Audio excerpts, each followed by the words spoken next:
What up? It's your boy T-Bear on Reaction. Today is a Making for Wrestling Wednesday. We're going to keep with the tens in wrestling. This one's about tens of wrestling that is about failures and mistakes. And this one's another one about failure. And this one is also from WrestleMania. 10 WWE wrestlers who had one single world championship opportunity but failed. So there's folks who have that one job. You had one job and they blew it. So other than that, we'll check out those who blew that one chance of immortality. Let's get it. WWE wrestlers who only had one single world title opportunity and failed. Number 11, Neville.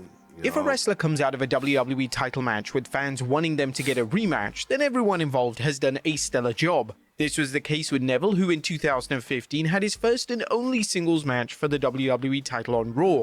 Neville would face Seth Rollins and the match received universal praise. The match even featured an insanely close 2 count as Neville and Rollins delivered a near fall that fans will never forget. Unfortunately, they never saw Neville as a main eventer, but this match did highlight that Neville had every in-ring tool to deliver at this level, and WWE should have at least kept Neville in a prominent role following this highly celebrated television matchup. Number 10, Zack Ryder. If folks do not remember who Neville is, that's Pac. That's Pac and currently in the AEW right now. Yes! Now, it may come as a surprise to learn that former WWE star Zack Ryder only had one singles match for the WWE title during his entire career. Ryder was a name that was extremely popular in the early 2010s, so it did come as a surprise that Ryder only received one opportunity at WWE's top prize. That match took place on Raw and it saw Ryder challenge then WWE champion Sheamus. The match would be a total squash, with Ryder losing in a matter of seconds thanks to a bro kick. Whilst the match could have acted as a great showcase for Ryder, unfortunately this isn't what WWE had in mind, as Ryder looked like a complete afterthought. Number 9, Gillberg. In the summer of 1999, Triple H defended his WWE title on SmackDown against none other than Gillberg. The Attitude Era was a wild time, and world title matches on free television would be commonplace. Surprisingly, the reigning light heavyweight champion at the time managed to get a small amount of offense on the game, but even still, Triple H had no difficulty in defeating Gillberg. Number 8, Spike Dudley. During JBL's reign of dominance on SmackDown, he was prone to defending the title against lower card talent. This was the case when he defended the title against Spike Dudley in July of 2004.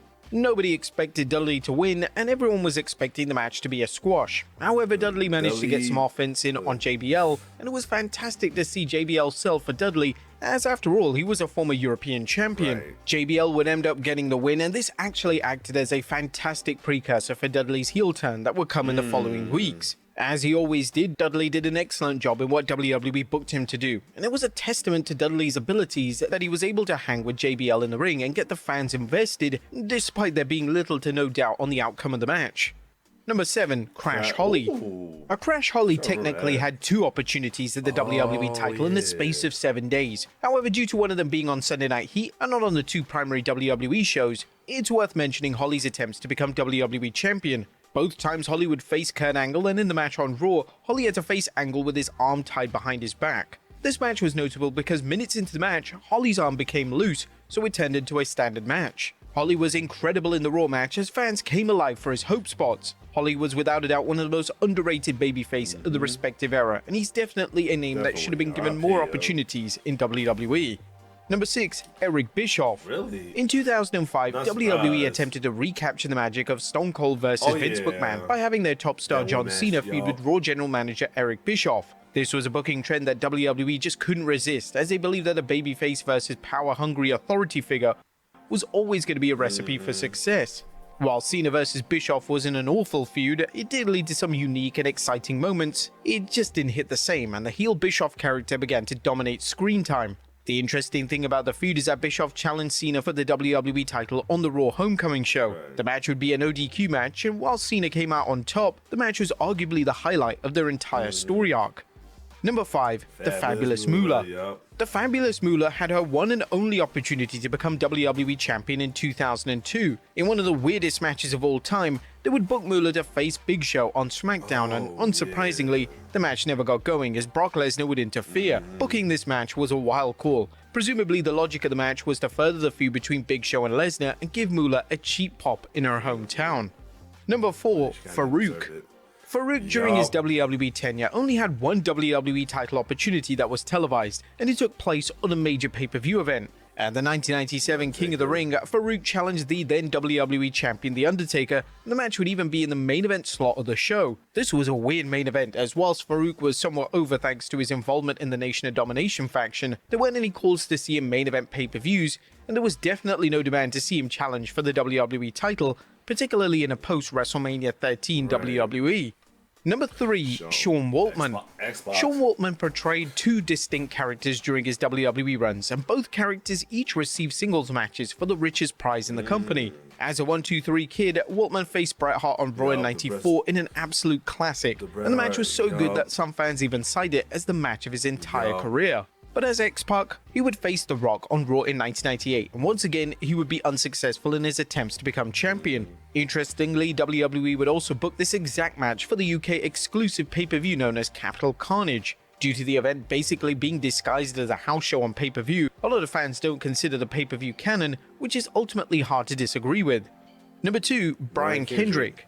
Now, with a bold yet welcomed attempt to push new talent, the WWE title scramble match at the 2008 Unforgiven pay-per-view featured 4 names that had never won the WWE title. The names involved included reigning WWE champion Triple H, Jeff Hardy, MVP, Shelton Benjamin, and the Brian Kendrick. In an era where the same names were pushed over and over again, it was great to finally see some new blood compete for the title. One of the more surprising names in the match was Kendrick, who ascended into the main event picture of the space in just a few weeks.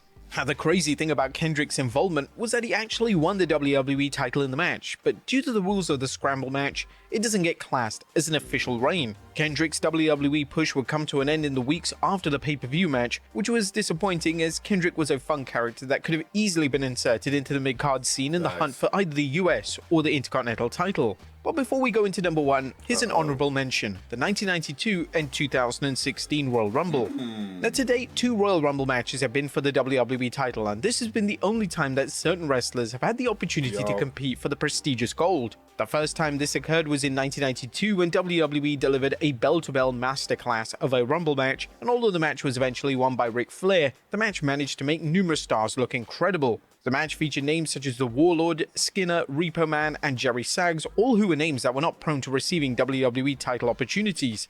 But in 2016, Roman Reigns would be forced to defend the title in the annual matchup, and this time Triple H would make a surprise return to WWE programming to win his final ever WWE Championship. The match included names such as Tyler Breeze, Eric Rowan, and Curtis Axel. All of these names were talented, but they weren't names that fans ever expected to receive singles matches for the WWE or World title. There have also been battle royals for the top prize in WWE over the years, yet this video will solely focus on featured matches. The match has to be a match where the specific wrestler was billed as one of the stars of the match, so Rumble matches or battle royals unfortunately don't apply on this occasion. And number 1, Stephanie McMahon. Imagine a world in which Stephanie McMahon became WWE champion. Well, she had a one-time only opportunity in 2002. On Raw in that year, McMahon would take on Chris Jericho and Triple H in a triple threat showdown for the title. McMahon would even state that she's going to walk out of the match as WWE champion, which would have resulted in one of the most shocking moments in WWE history. Unfortunately for McMahon, she was unsuccessful, as Triple H would pin her following a spinebuster. This would also act as McMahon's final appearance on TV for some time, as the next time she appeared on screen was as a babyface act when she would debut as a SmackDown general manager. But who should have been champion? Who should have won that? Definitely was cool. Definitely a good little list right here for Raw too, though. Some of the matches I do remember, some of them I did not remember that too much about, but yeah, other than that, these was cool right here. So if you like my reaction, like, share, subscribe to my YouTube channel. It's your boy T-Bird signing off. One love.